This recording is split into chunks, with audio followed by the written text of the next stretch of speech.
冷たい風が吹く、ある冬の夕暮れ時、都内のスーパーの鮮魚コーナーで、半額シールが貼られるのを、じっと待っている一人の男性がいました。白髪混じりの髪は整えられ、一目で高級品とわかる、カシミヤのコートを着ています。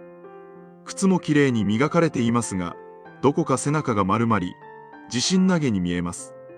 かつては、一部上場企業の部長として数十人の部下を束ね、年収は1000万円を超え、経費で銀座を飲み歩き、タクシーで帰宅するのが当たり前だったそうです。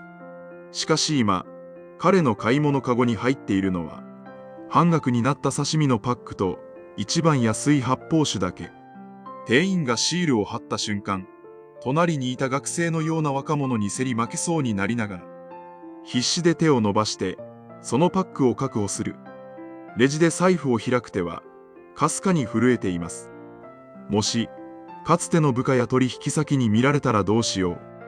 あんなに偉そうにしていた俺が、スーパーで半額シールを奪いいるなんて。そんな店員の視線や周囲の目を過剰に気にしながら、逃げるように会計を済ませる。俺は、こんなはずじゃなかった。現役時代は、あんなに稼いでいたのに、銀座で寿司を食っていた俺が、なんでこんな惨めな思いをしなきゃいけないんだ。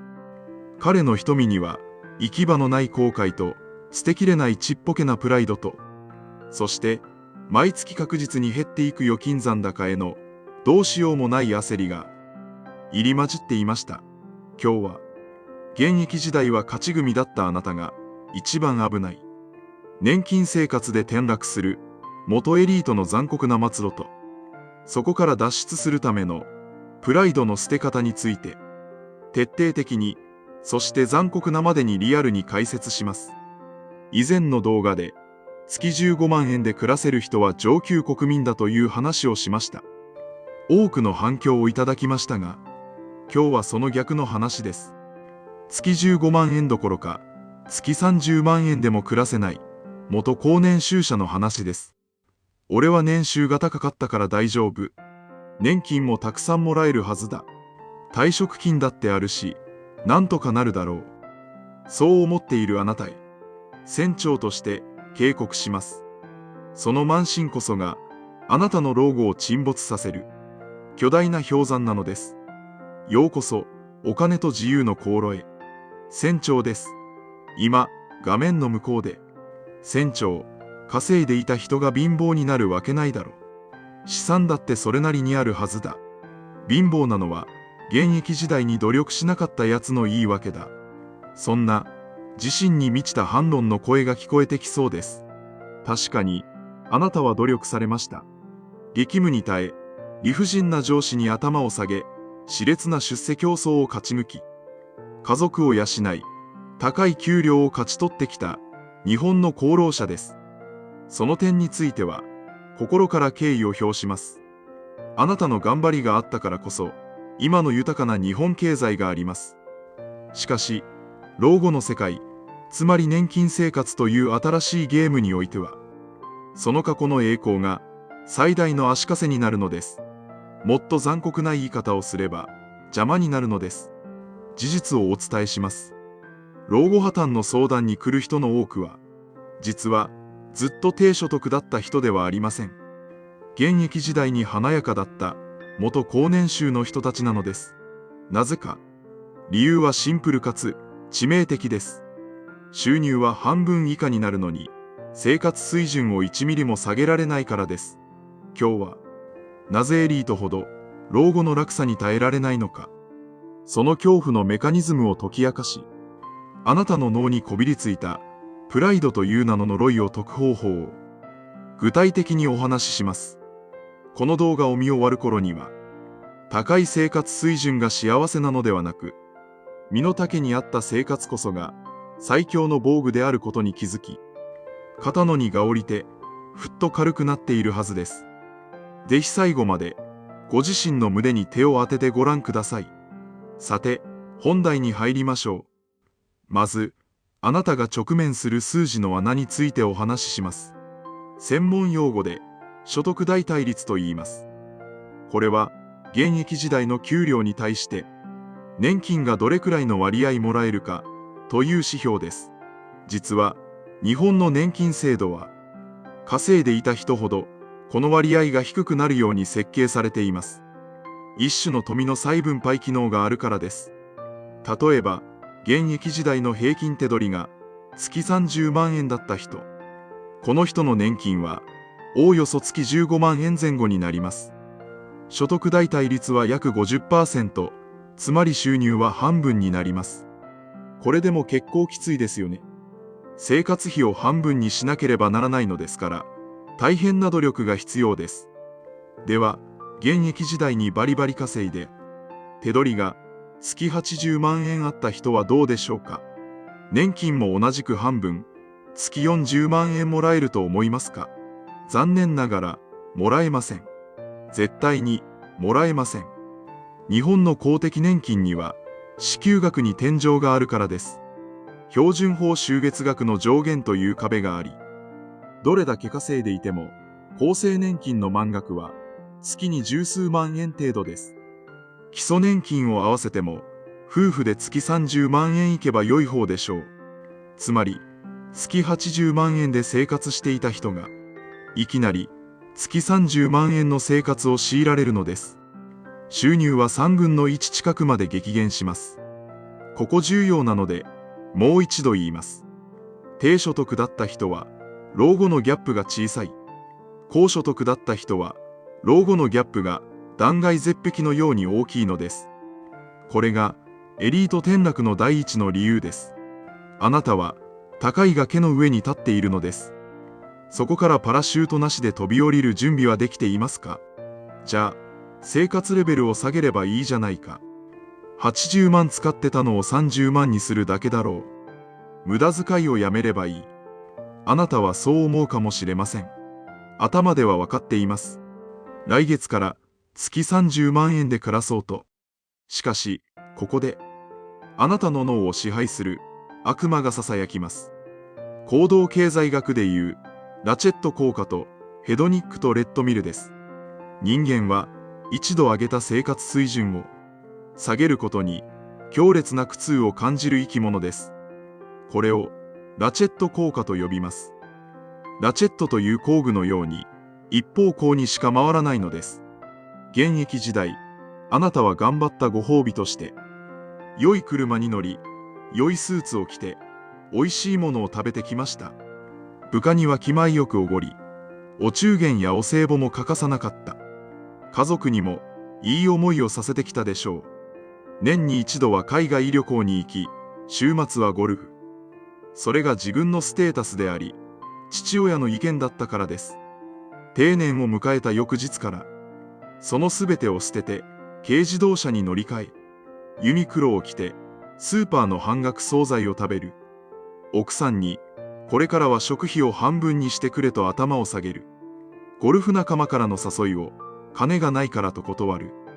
これがあなたにできますか。多くの元高年収者はこれができません。理屈では分かっていても感情が拒絶するのです。俺は元部長だぞ。みっともない真似はできない。ご近所の目がある。今まで通りの付き合いがしたい。そう言って現役時代と同じようにお金を使い続けます。特に退職金が入った直後脇が大きくなっています。通帳に数千万円という数字があるため、錯覚してしまうのです。まあ、これくらいなら大丈夫だろう。退職金が2000万あるし、ご褒美くらいいいだろうと。資産を取り崩して生活水準を維持します。しかし、インフレが進む2026年の今、現金の価値はどんどん下がっています。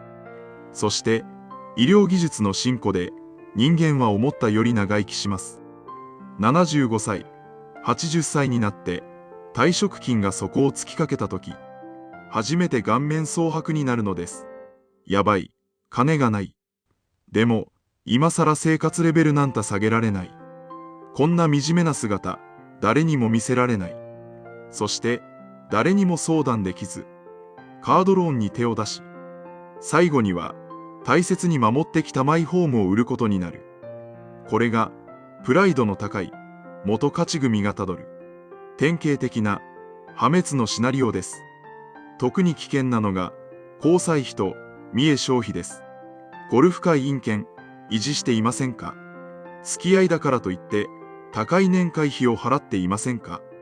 孫にいいおじいちゃんと思われたくて、高すぎるお小遣いや、プレゼントをあげていませんか？現役時代の部下や後輩に会うとき、まだ先輩風を吹かせて、全額おごっていませんか？はっきり言います。その行動は、誰のためでもありません。過去の自分にしがみついている、あなた自身のためです。俺はまだ現役だ。俺はまだ力があると確認したいだけなのです。周りは、気前のいい先輩と思ってくれているかもしれませんが、心の中では、あの人、仕事辞めたのに無理してるな。痛々しいなと、冷ややかな目で見ているかもしれません。そんな裸の王様になりたいですか？これこそが、プライドの呪いです。あなたを守っていたはずの鎧が、今や、あなたを海底へ引きずり込む、重りになっているのです。早くその鎧を脱がないと、海深くへ沈んでしまいます。では、どうすればこの呪いを解けるのか。どうすれば、転落せずに、幸せなる老後を送れるのか。答えは一つです。勝ち組の定義を、脳内で書き換えてください。現役時代は、たくさん稼ぐ人が勝ち組でした。高いものを買う人が勝ち組でした。資本主義の拡大ゲームでは、それがルールだったからです。しかし、老後の世界ではルールが逆転します。少ないお金で豊かに暮らせる人こそが最強の勝ち組なのです。収入が月50万円あっても、月55万円使う人は破綻予備軍です。夜も眠れず、資金繰りに追われる敗者です。収入が月15万円でも、月13万円で楽しく暮らせる人は富裕層です。なぜなら、毎月2万円ずつ自由が増えていくからです。誰にも頭を下げず、自分の好きなように生きられるからです。この支出のコントロール力こそが、老後における真のステータスなのです。年収自慢はもう終わりです。これからは、低燃費自慢の時代です。ダウンサイジングを、惨めなこと、負け、都落ちだと思わないでください。それは、身軽になること、自由になることです。大きな豪華客船は、維持費も莫大にかかるし、小回りも利きません。嵐が来れば、逃げ遅れて沈没します。しかし、小さなヨットなら、維持費はかからず、風を読んで自由にどこへでも行けます。小回りが利き、どんな環境変化にも対応できます。あなたが目指すべきは、豪華客船の船長ではなく、自由なヨットの船長なのです。豪華客船を降りる勇気を持ってください。では、具体的にどうやって、プライドを捨て、生活を小さくするのか。今日からできる3つの解除の儀式を行ってください。儀式1、肩書きの成仏式を行う。物理的に過去の栄光を捨ててください。会社時代の名刺、表彰状、トロフィー、着なくなった高いスーツ。これらを感謝を込めてすべて捨ててください。燃えるゴミに出してください。元〇〇部長という肩書きは会社の外では1円の価値もありません。むしろコミュニケーションの邪魔になります。地域の集まりで俺は元部長だぞという態度を取れば一瞬で孤立します。今のあなたはただの〇〇さんです。何者でもない自分に戻ることを自分で許可してあげてください。捨てた瞬間、驚くほど心が軽くなるはずです。儀式に固定費という脂肪を削ぎ落とす。生活水準を下げるとき、いきなり食費を削ろうとしないでください。食べるものが貧相になるというのは、精神的に一番惨めになります。削るべきは他人に見せるためのコストです。乗っていない車、見栄のためのブランド品、付き合いだけのゴルフ、誰も見ていない高い時計、これらを売却、解約してください。これがなくても、私は私だ。そう思えたとき、あなたは本当の意味で自立できます。見栄のための出費がなくなれば、美味しいものを食べるお金は十分に残ります。自分自身のためにお金を使ってください。儀式3、新しい居場所を作る。お金を使わなくても楽しめる趣味やコミュニティを見つけてください。図書館、公園の散歩、市民サークル、ボランティア。そこでは、あなたの過去の年収なんて誰も気にしません。今、あなたがどんな人か、面白い人か、親切な人か、それだけが見られます。お金を介さない人間関係こそが、老後の孤独と見えっ張りな心を癒してくれます。元部長として敬われるのではなく、〇〇さんとして愛される場所を見つけてください。40代、50代の現役バリバリの方、そして、すでに定年を迎えた方へ。稼ぐ力は素晴らしい能力です。あなたが頑張ってきたことは、決して無駄ではありません。資産もあるでしょう。それは、あなたの人生の勲章です。ですが、これからは、その攻める力を、守る力にシフトさせてください。アクセルを全開に踏むのではなく、ブレーキを上手にかける技術を磨いてください。それが、人生の後半戦を生き抜くための、新しいスキルです。足るを知る。この言葉は、貧乏人の負け惜しみではありません。賢者が到達する、究極の境地です。生活レベルを下げても、幸福度は下がりません。むしろ、お金を使わなきゃ楽しめない、という強迫観念から解放され、小さなことで幸せを感じられるようになります。それこそが、最強の老後対策なのです。今日から少しずつでいい。背負っている重い荷物を下ろしていきませんか？身軽になったあなたは、きっと現役時代よりももっと遠くまでもっと自由に人生という海を渡っていけるはずです。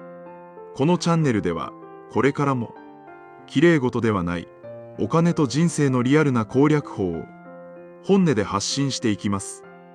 プライドを捨てる勇気が出た。本当の自由を手に入れたい。そう思っていただけた方は、ぜひ高評価ボタンを押して、私に知らせてください。皆さんの応援が、次の公開の力になります。そして、まだの方はチャンネル登録をして、私と一緒に、新しい公開へでかけましょう。それでは、また次回の動画でお会いしましょう。